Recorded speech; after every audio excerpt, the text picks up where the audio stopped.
All seems normal. We're gonna wait until he settles in for the night. Then we're gonna take him. His cell phone rang and he opened it. Jack, I've got the rest of the team, a voice said, and we're on the way back from the ferry terminal. Where do you want them? Drive past the house and up the little hill and around the bend. When you're out of sight of the house, let them out and tell them to take up positions on the north side. Use no lights. They have night vision after all. Tell them it will be at least a couple of hours before we go in. He looked up at the rest of the SWAT team gathered around the fire.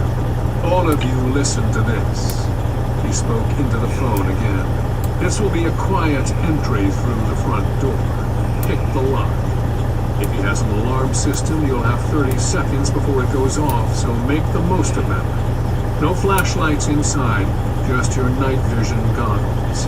Locate and subdue Buddy. Do not fire unless he fires first. When he's down, frisked, and cuffed, call me and we'll take him home. I'll be in touch. He closed the phone. Ted finished his steak while watching CNN. Word from the FBI is that they are now watching I-95 north and south of Washington, D.C. for an RV driven by Theodore Fay, known as the right-wing shooter. With the death of Speaker of the House, F. Efton, the number of his victims has risen to 5, 4 fatalities. We'll keep you posted on the manhunt as news comes in. Ted sat back in his recliner and heaved a deep sigh of relief. He had pulled it off. Now all he had to do was enjoy his retirement. Compared well buying this house more than 16 years before, and the hangar at about the same time. If he had learned anything at the agency, it was that preparation was nearly everything. He had fooled them and the FBI from day one, stealing materials from tech services and building identities that could be penetrated only by accident. He still had 3 left, should he need them, but he didn't expect to. He was now hunkered down in his main island cottage with everything he needed to live, and the airplane if he needed to escape. He had the key. He began the road speaking. He had it for all the minutes since 8:30 that morning, and it had a tense day. The events of the day once more to be sure he had not forgotten some things, however small. He was confident that he had not. He washed his dishes, turned off the TV and the kitchen light, went to his bedroom and began unpacking the bags. Everything had been bought in May, much of it from the LLB catalog. His things away, as he opened a cupboard to store some of his shirts, he came upon an instrument that he had never heard of. At first summer, several years ago, he had stepped out of the perimeter about 75 yards from the house, trenching the soil and laying wire for a triangulated sensor system. In an emergency, he could switch on the system, a small LED tube, see any spot where the perimeter had been breached, and track any living thing bigger than a cat as it approached the house. For the fun of it, he switched it on, maybe he would spot a deer coming his way. The unit warmed up, and the screen came up blank of intruders. The house, SWAT team leader watched as the kitchen lights went off. The bedroom light came on. He called Jack. "Looks like Buddy is turned in," he said. "He's left the kitchen and gone to the bedroom." "I can confirm that from our ears," Kenny replied. "We hear him moving around the bedroom now, apparently unpacking.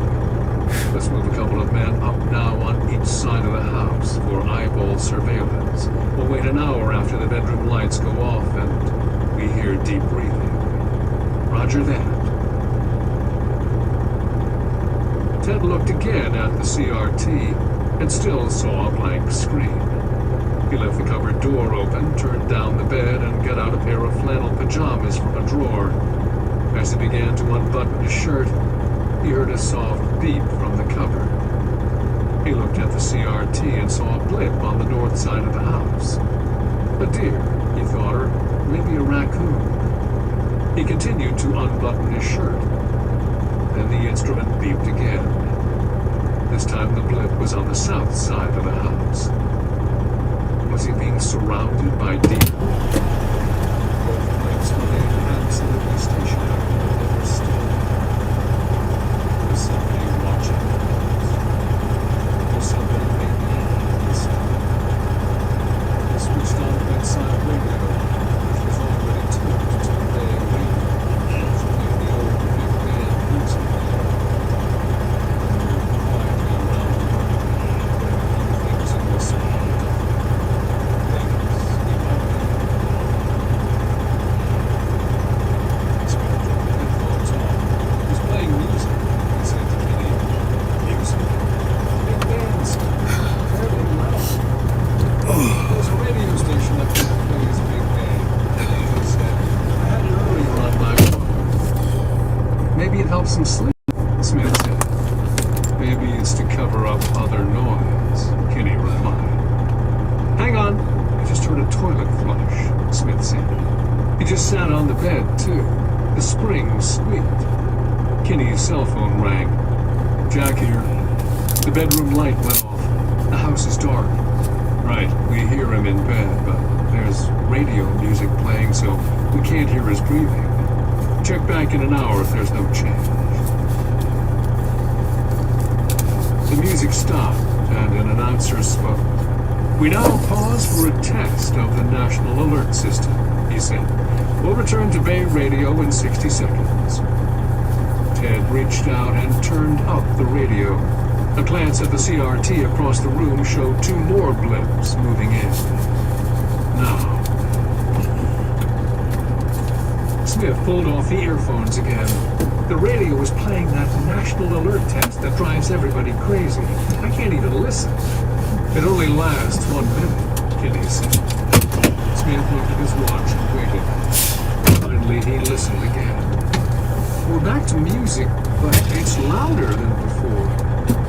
What? Turn up the radio as he was going to bed. Kenny winced. He's on to us. We have to go in right now. He pressed a button on his cell phone, and the SWAT team leader answered, We have to go in right now. Position your people to enter in 60 seconds from my mark. Ready? Mark. Kenny snapped the phone shut and punched a button on his wrist chronograph, starting the second hand. Everybody in position. We go in 1 minute.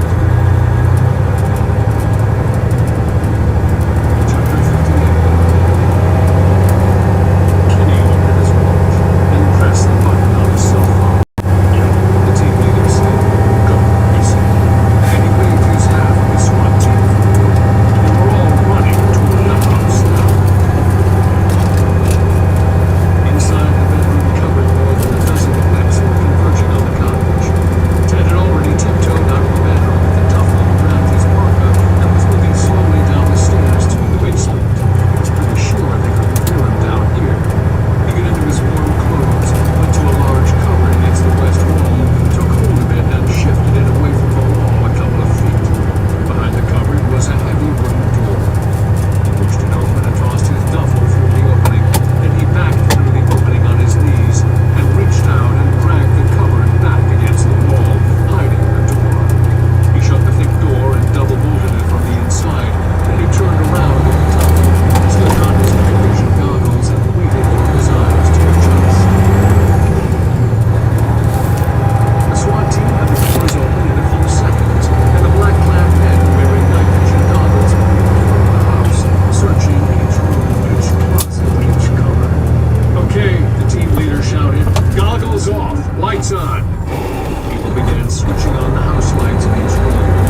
crazy, paranoid, that the blips were really deer, but he wasn't going to take the chance.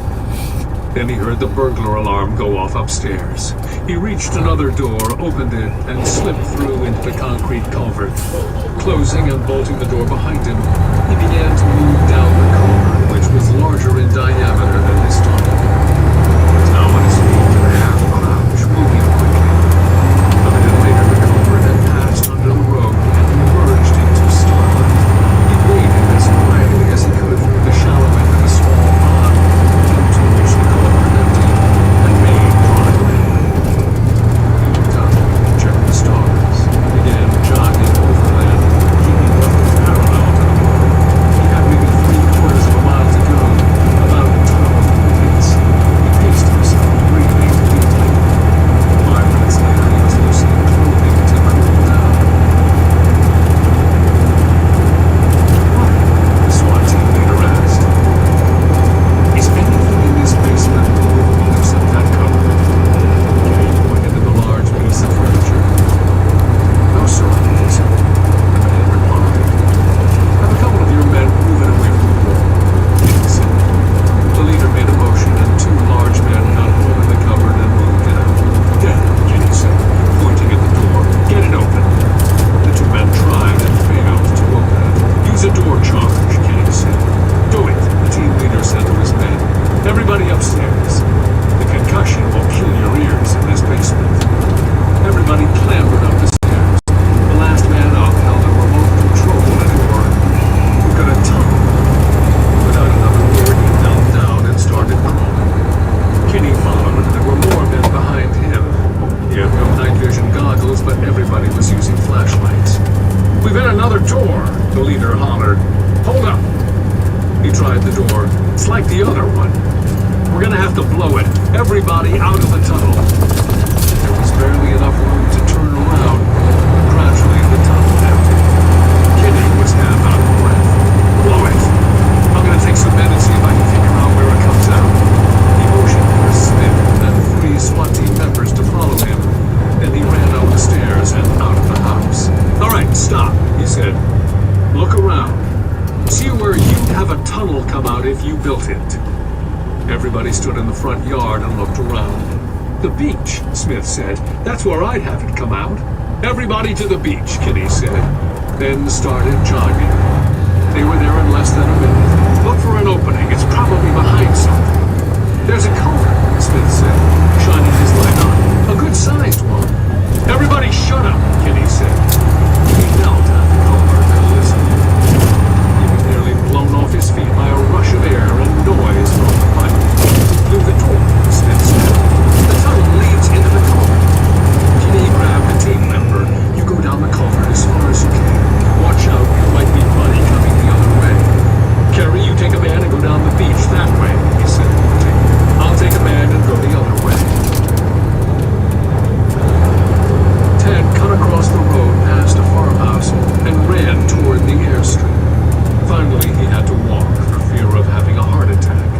He was fit, but he had just run 3/4 of a mile carrying a heavy bag.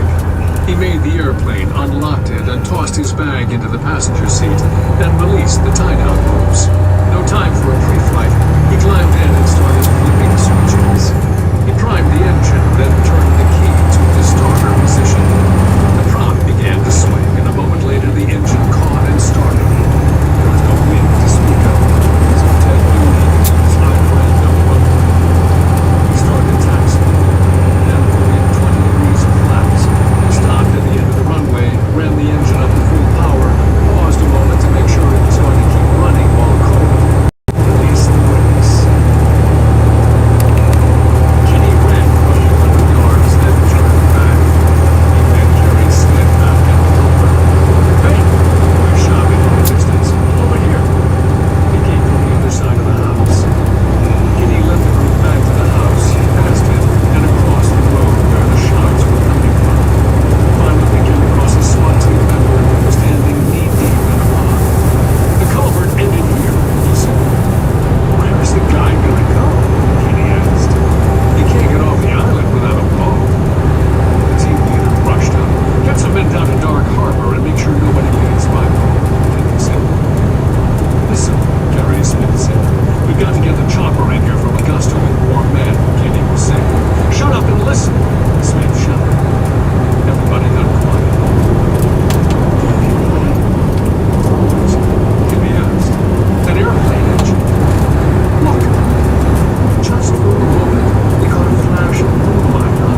southwest down the main coast.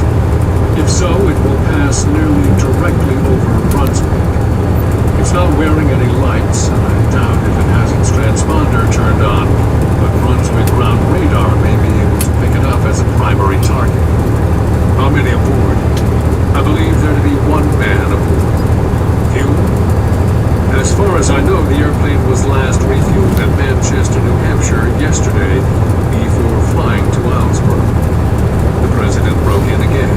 It will carry 80 or 90 gallons of usable fuel, depending on what year it was built, and it uses about 13 gallons an hour in cruise. Thank you, Mr. President, the captain said. Is there anything else you can tell me?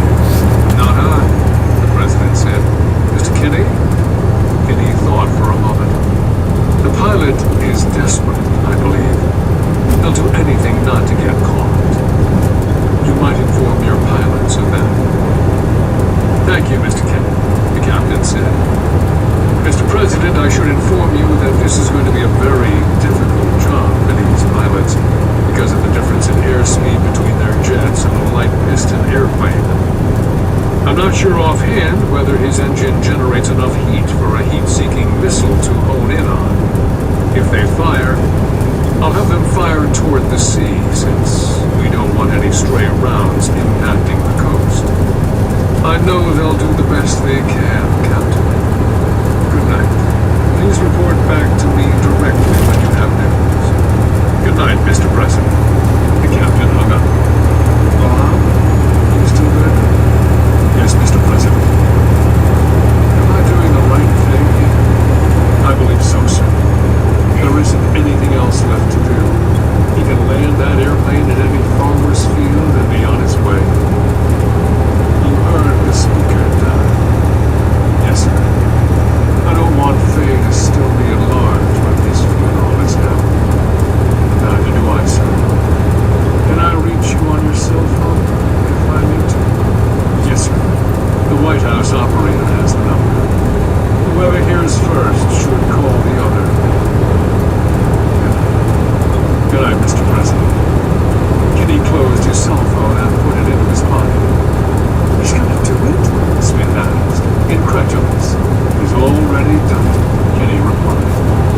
All we can do now is wait. You go back and secure the house until we can get a crime scene team up here. I guess that'll be sometime tomorrow. Right. The men melted away from Kinney, leaving him standing in the road. He looked to the southwest and was glad he wasn't Ted Faye. Ted had been in the air an hour now when he was approaching the Kennebunk VOR. He checked his fuel. He had been flying the day before at low altitudes and thus at a full, rich mixture setting, burning a lot of fuel. It was down to 19 gallons now, using 13 an hour. He couldn't land at any airport because the airplane would be discovered when the sun came up and the FBI would know where to start looking. He needed to ditch the Cessna where it wouldn't be found. Where would that be? He looked down at the main coast in the moonlight. As he did, something roared past him on either side, rocking the little airplane in the resulting turbulence. What the hell was that? He switched on a radio and tuned into the emergency frequency. Cessna 182 retractable, a young man's voice said. Do you read me? Ted thought for a moment, then he answered. I read you? Loud and clear. You are instructed to turn on your transponder, your navigation lights and your strobes, if any, and to make a 180-degree turn and fly a heading of 060 degrees until you have the beacon at the Brunswick Naval Air Station in sight, and to land there on runway 2. Do you read? Negative. Can't do it. I don't have the fuel. And you can land at Portland International on the same heading. We'll be met there. Negative, baby. Can't do it. Listen, pal, the young boy said. I don't give a fuck if you dump that thing in the Atlantic. My instructions are to force you to land or shoot you out of the sky, and those are my intentions. What's it gonna be? An excellent question, Ted thought. Chapter 60. Lieutenant J.G. Harrison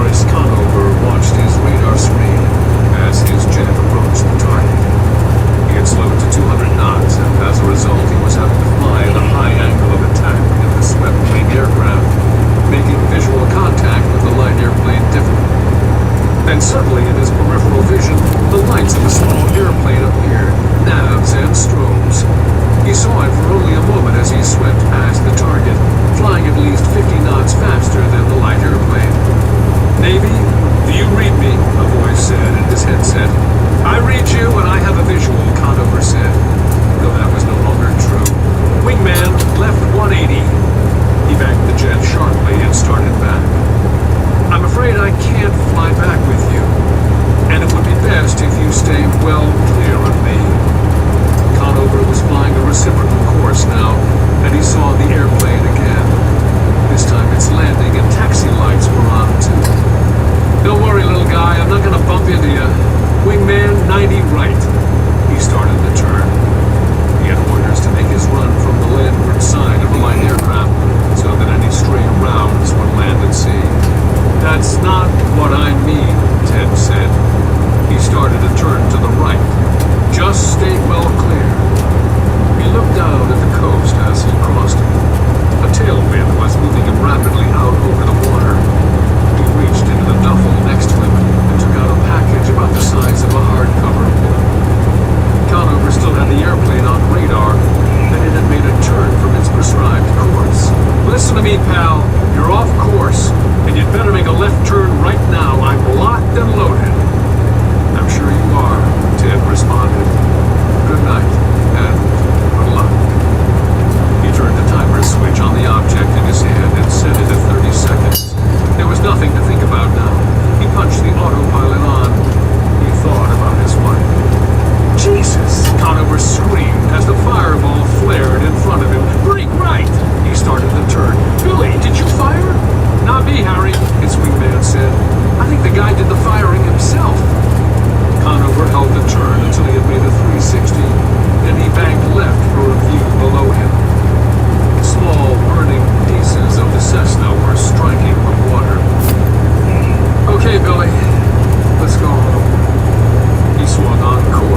and gentlemen, my fellow Americans, I have an announcement regarding the series of murders of political figures that have taken place over the past weeks. Last night, the FBI raided a house on a Maine island where the fugitive suspect, Theodore Fay, had fled. Mr. Fay escaped through a tunnel which led out of the house's basement and managed to get to an airfield on the island, where he took off in a light airplane. On my orders, 2 jet fighters were scrambled from the Brunswick Maine Naval Air Station, and these aircraft intercepted the smaller airplane with orders to force it to land or to shoot it down. Mr. Fay refused to follow their instructions, but before the Navy aircraft could position themselves to fire, Mr. Fay caused his own airplane to explode. The wreckage landed in the sea between Kennebunkport and Portland, and the Coast Guard began a search at dawn for the wreckage and Mr. Fay's body. Less than an hour ago, the Commandant of the Coast Guard in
Kinney and Smith were driven away from the White House by an FBI car and driver.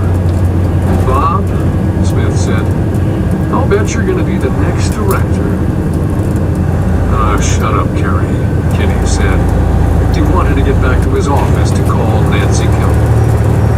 They rode along in silence for a while, then Smith spoke again. "The Coast Guard still hasn't found Faye's body. Nothing." "Not the last I heard," Kinney said. "Jesus," Smith said. "I hope the son of a bitch didn't have a parachute." Kinney made a groaning noise. "Kerry, I told you to shut up." This is Stephen Moore. We hope you have enjoyed this unabridged production of Capital Crimes by Stuart Woods. This program was directed by Chris Kashesky. Executive producer Diane McKierney. Text copyright 2003 by Stuart Woods.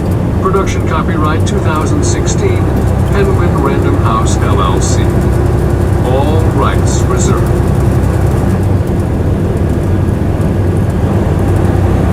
Audible hopes you have enjoyed this program.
be seen on sparsely populated Lama, and beyond that island, the total darkness of the South China Sea.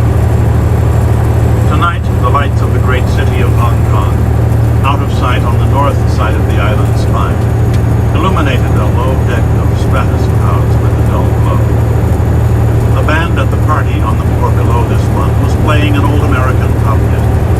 The tune was recognizable, even though the amplified lyrics were muffled by overstuffed furniture and shelves of books that reached from floor to ceiling. Tommy Carmelini looked around, trying to find the spent cartridge. There, a gleam of brass near the leg of that chair. In the subdued light of the library, he almost missed it. He stepped over, bent down. Look. 7.65 millimeter.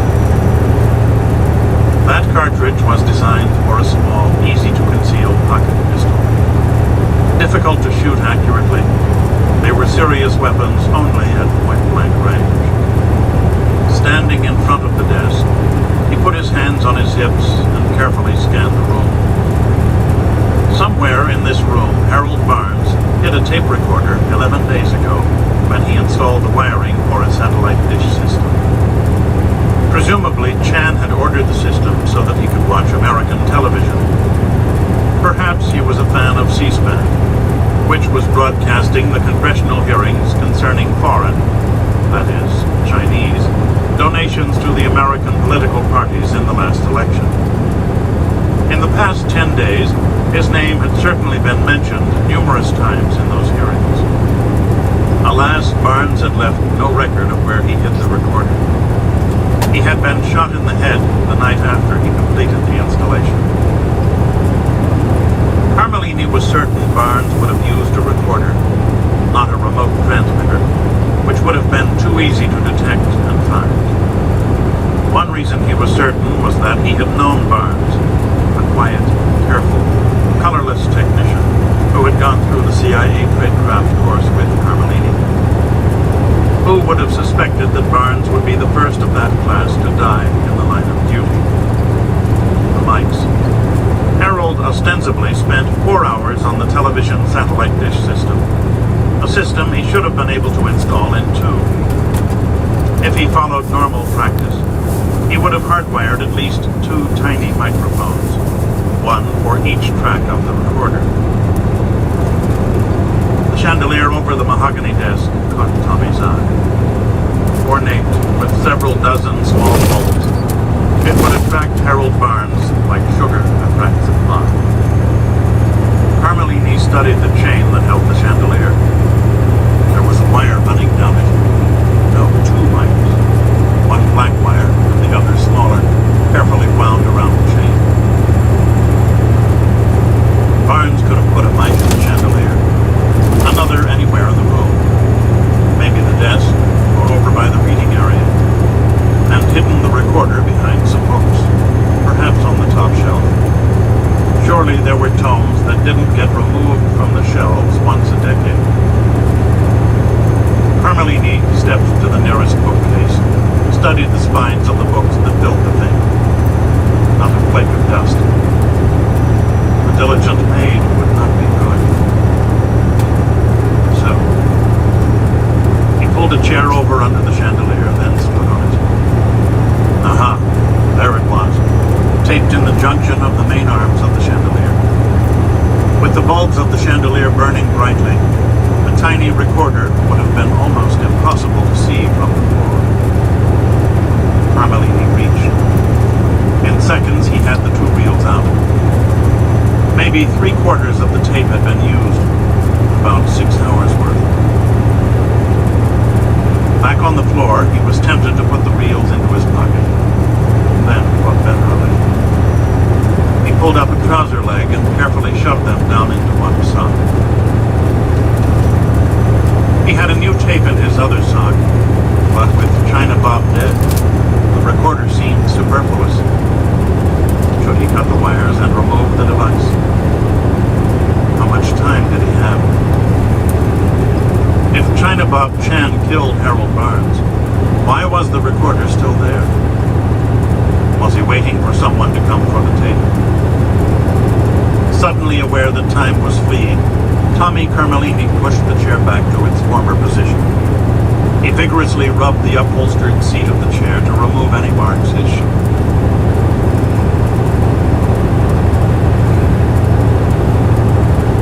Or Chevrolet Caprice. In the Chevy were two men wearing surgical gloves. The driver, Vincent Piaggi, muttered to his passenger, "It's him, all right. That's his car. A maroon Chrysler. License number's right and everything."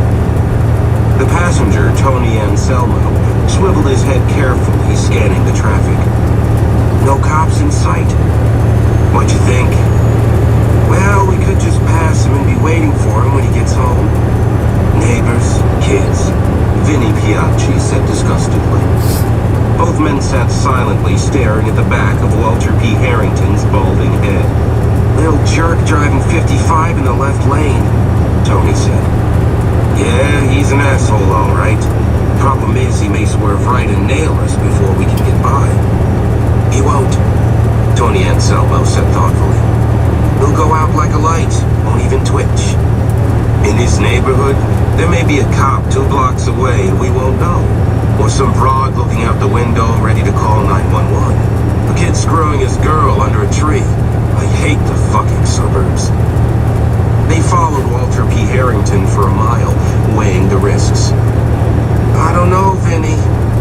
In the right-hand curve with him turning right, when he goes out, the car will tend to straighten and go into the concrete median. I'll floor this heap and we'll be by before he smacks it and rebounds." "If he comes right, he'll clip us," Tony objected.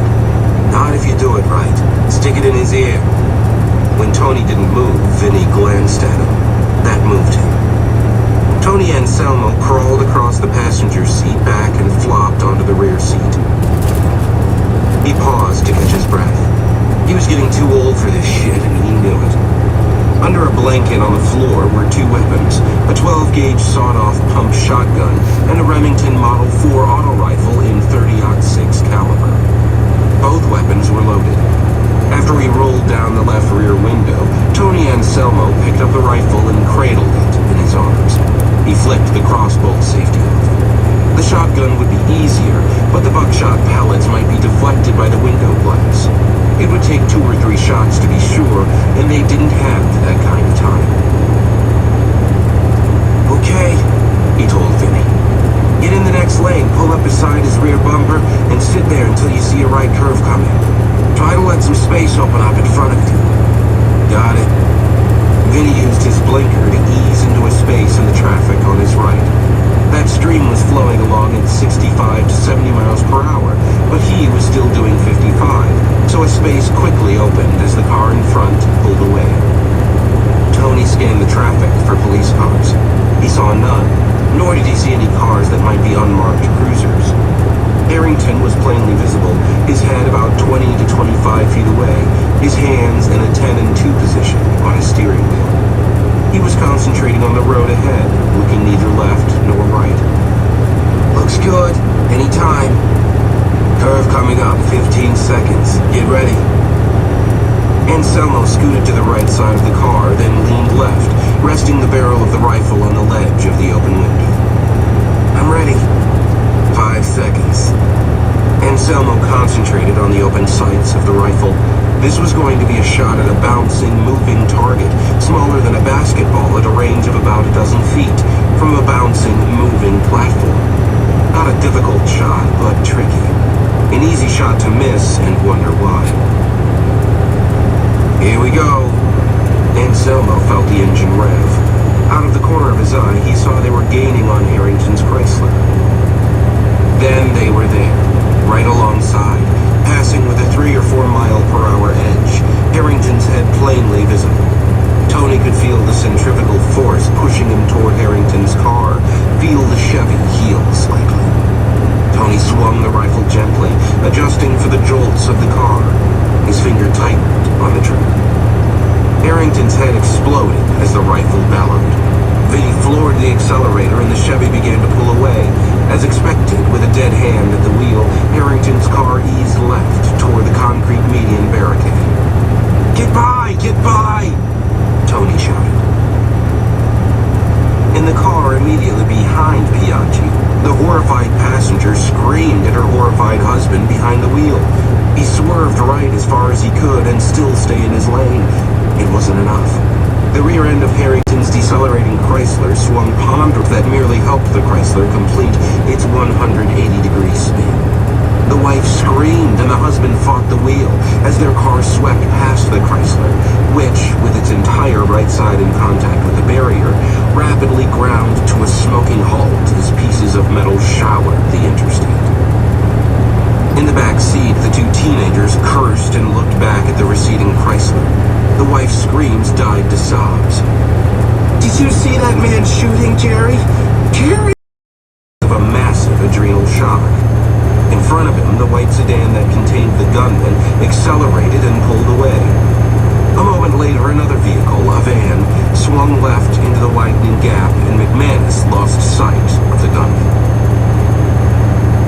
Jerry McManus had just been driving down the road on the way back to the motel, comfortably following these two cars at 55 miles per hour, while all the locals played NASCAR in the right lanes and the kids in the back seat hassled each other and his wife gabbled on about her rich great aunt who lived in Arlington or someplace. Owasso, Michigan didn't have any freeways, and even if it had, McManus wouldn't have driven them. A big annual vacation. And to think we took the kids out of school for 2 weeks for this. "We're going home," Jerry McManus told his wife grimly. She looked at him. He had his jaw set. Behind him, the teenagers resumed their interrupted argument. The youngsters had been bickering at each other for the entire week. When in Washington, "We're going home," Jerry said again. "Today." "Okay," Tony Anselmo said as he rolled up the rear window to staunch the flow of 50-degree air into the vehicle. "Nobody's following us." He turned his attention to the rifle. "Let's get off at the next exit." He flipped the box magazine from the weapon and jacked the bolt to clear it. Then he broke it into 2 pieces and placed it in a shopping bag that also lay on the floor. The magazine, the loose cartridge, and the spent brass all went into the bag. Vinny steered the Chevy down the off-ramp and turned right toward the district. After 2 blocks, he turned into a narrow side street and pulled to the curb in the middle of the block. No vehicles followed. Tony got out of the car carrying the shopping bag and went around the trunk. In 15 seconds, he had the license plate slid from its holder and another in place.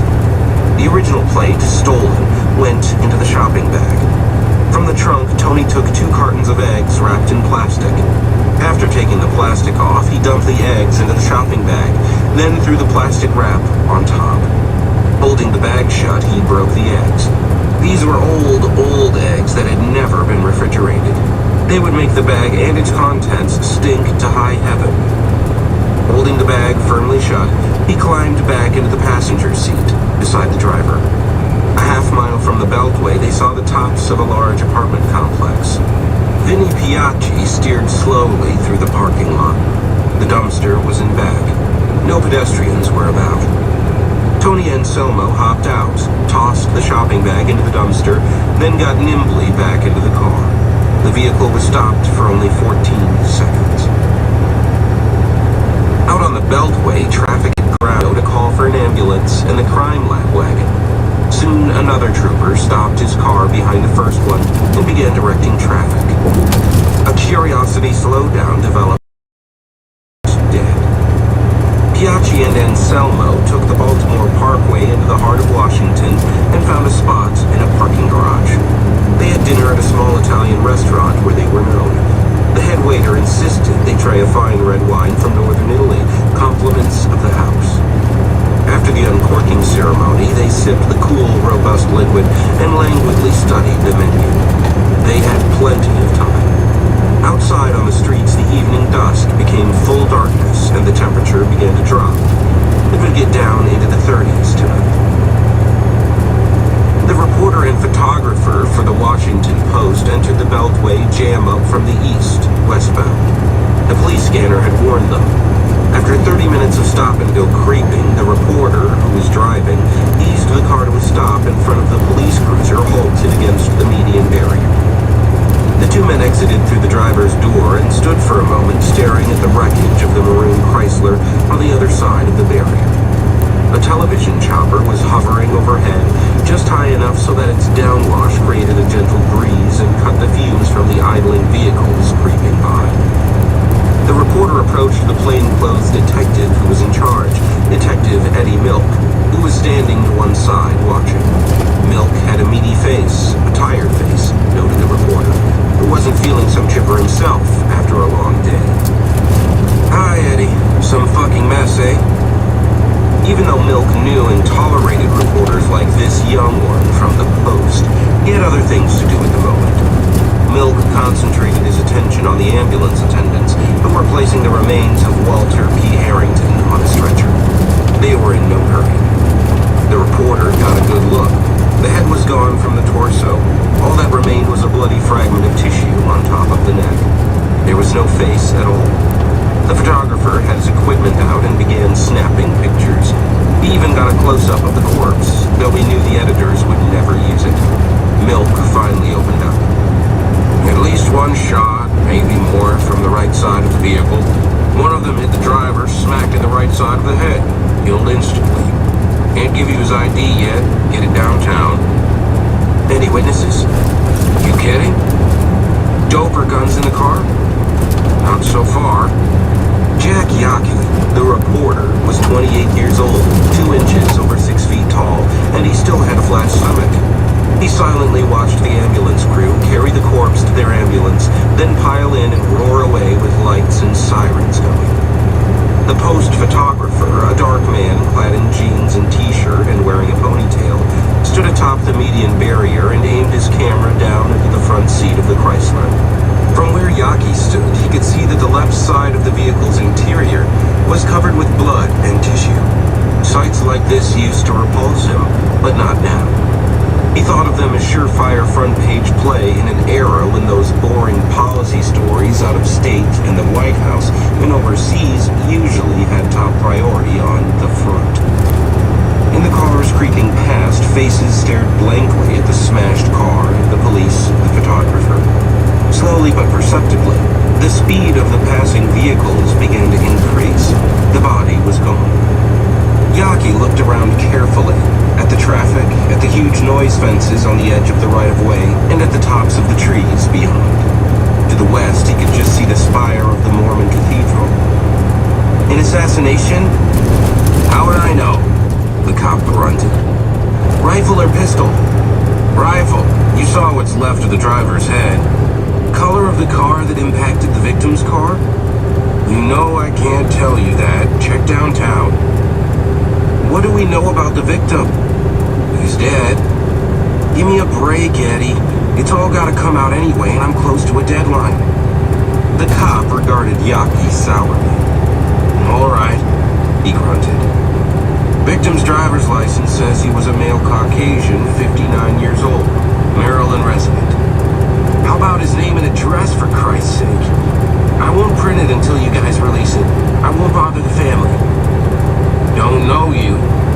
That was true. And Yaki didn't know the cop, but the reporter had seen him twice and learned his name, and had made the effort to associate the name and face. Jack Yaki. He stuck out his hand to shake, but the cop ignored it and curled the lip. Kids are ignorant liars. You'd screw me in less than a heartbeat. No. Jack Yaki shrugged and walked past Harrington's car, looking around the technicians into the bloody interior. The photographer had finished shooting pictures and radioed into the Post's photo desk. Now he was standing beside the Post's car. Yaki walked west, back along the way the victim had come. He could see where the car had impacted the concrete barrier, scarring it and leaving streaks of paint and chrome. Fragments of headlight and the colored glass of blinkers lay on the pavement amid the dirt and gravel, an occasional squashed pop can. He kept his head down and his eyes moving. He walked on up the road another 100 yards, still looking, past the cars and trucks, breathing the fumes. The motorists regarded him curiously. Several of them surreptitiously eased their door locks down. One guy in the cab of a truck wanted to question him, but he moved on without speaking. Facing eastward, Yaki could see the crash site. He looked to the right, the south. Nothing was visible but treetops. Where was the rifleman when he pulled the trigger? He walked back toward the curve, carefully inspecting the naked, gray, upthrust branches of the trees. This was crazy. The guy wasn't up in a tree. Only military snipers did that kind of thing. Yaki slipped through the standing vehicles to the south side of the road and walked along, scanning the terrain which sloped steeply downward to the noise fence. The rifleman could have stood here on